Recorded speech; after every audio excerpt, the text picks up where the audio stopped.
What's up mga kamani magnet? Alamin natin ang 13 malas sa harapan ng pintuan. Mga bagay na dapat mong iwasan para hindi pumasok ang mga negatibong enerhiya na magdadala ng mga kamalasan sa buhay. Ang una sa listahan ay ang pader na direktang nakaharap sa iyong pintuan. Ang isang pader na direktang nakaharap sa iyong pintuan ay maaaring magdulot o mag-block ng swerte. Imbis na ang swerte o positibong enerhiya ay papasok sa tahanan, ito'y nahaharangan kung kaya't ang tagumpay at success sa buhay ay nagiging mabagal ang usad. At kung minsan, hindi ba talaga nangyayari sa buhay mo? Sapagkat ang lahat ng swerte na yan ay maaaring nahaharangan ng pader na direktang nakatapat sa iyong pintuan. Ito ay maaaring mag-cause ng bigat sa buhay, kaya't mas mabuting iwasan. Isa pang bagay na napakamalas na nakatapat ng direkta sa iyong pintuan ay ang mga naglalakihang puno. Lalo naman kung ang naglalakihang puno ay halos okupahan na ang loob ng bahay mo o ang buong kabahayan. Ito'y nagkukos ng kadiliman at ang kadiliman na yan ay nagbibigay ng problema sa iyong pinansyal na aspeto. Ang mga puno ay dapat mong iwasan kung ayaw mong mangyari ito. Isa pa ang direktang nagbibigay ng kamalasan ay ang mga balon o hukay sa harapan ng bahay. Kung mayroong balon o hukay sa harapan ng bahay o tahanan, maaari itong magbigay ng matinding kamalasan. Ang mga hukay niyan ay senyales o simbolo ng isang malupit na disgrasyang maaaring mangyari sa mga taong nakatira sa iyong tahanan na magiging sanhi ng isang matinding pagkawala ng magandang kalusugan. Ang bagay na to ay maiiwasan naman kung haharangin mo ang kamalasan na yan.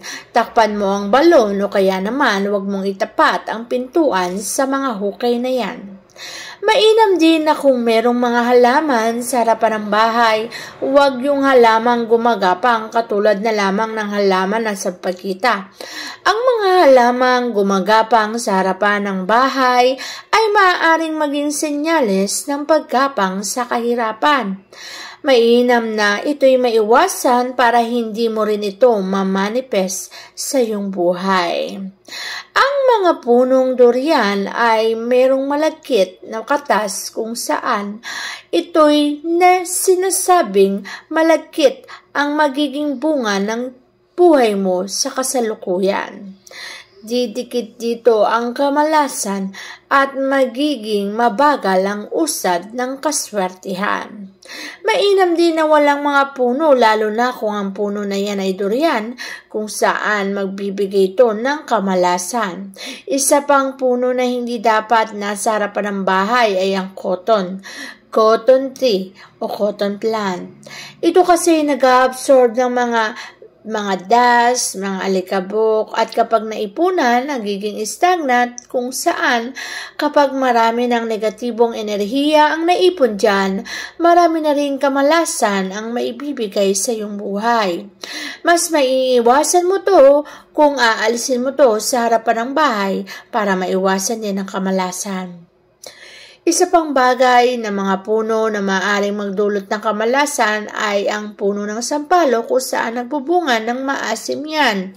Ang asim na yan ay maaaring mamanifest kung saan magiging maasim din ang takbo ng iyong pamumuhay, maging pagsasama sa loob ng tahanan. Hindi ko naman sinasabing huwag kang magtanim ng mga puno na yan, ngunit huwag mo itong itapat sa harapan ng pintuan. Maaari mo itong ilagay sa gilid o sa likuran para hindi ito makapagdulot ng anumang uri ng kamalasan. Iwasan mo rin ang puno ng aratilis dahil sinasabing kapag yan ay nasa harapan ng iyong tahanan, lalo na kung nasa harapan ng pintuan, kung ikaw ay may dalagang anak, maaga yang makakapangasawa o di naman kaya ay mangangalunya ang iyong asawa.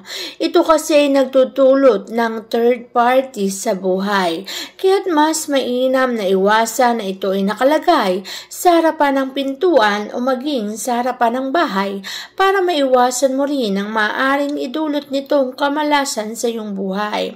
Maaari itong magdulot ng isang bagay na pagsisisihan mo sa iyong buhay.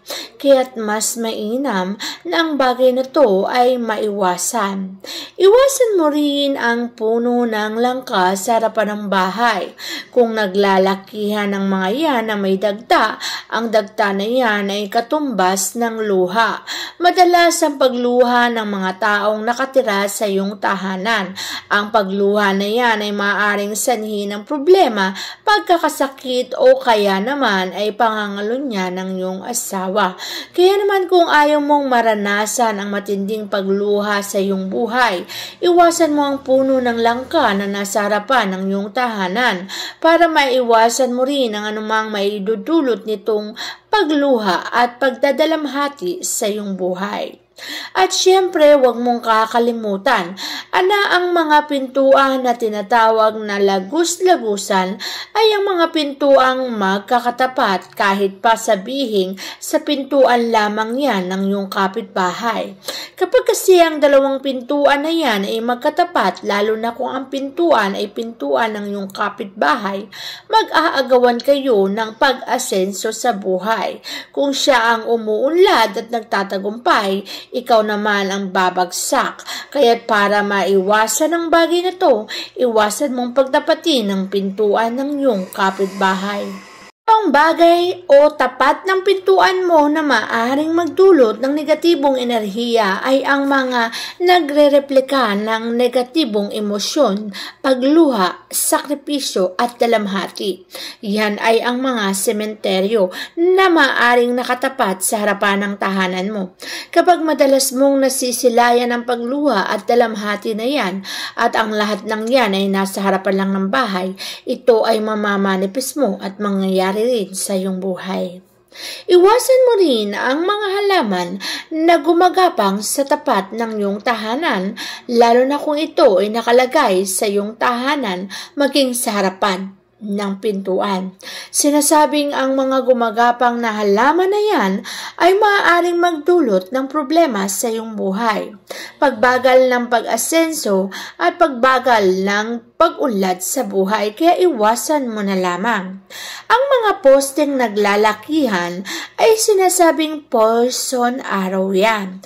Anumang uri ng poste na nakatapat sa iyong pintuan ay maaaring magdulot ng kamalasan. Ito'y direktang tatama sa loob ng bahay kung saan ang mga nakatira sa tahanan na yan ay maaaring malasin sa buhay. Kaya't iwasan mo ang mga poison arrow na direktang nakatapat sa pintuan para maiwasan mo rin ang anumang uri ng kamalasan maaari nitong ibigay sa iyong buhay.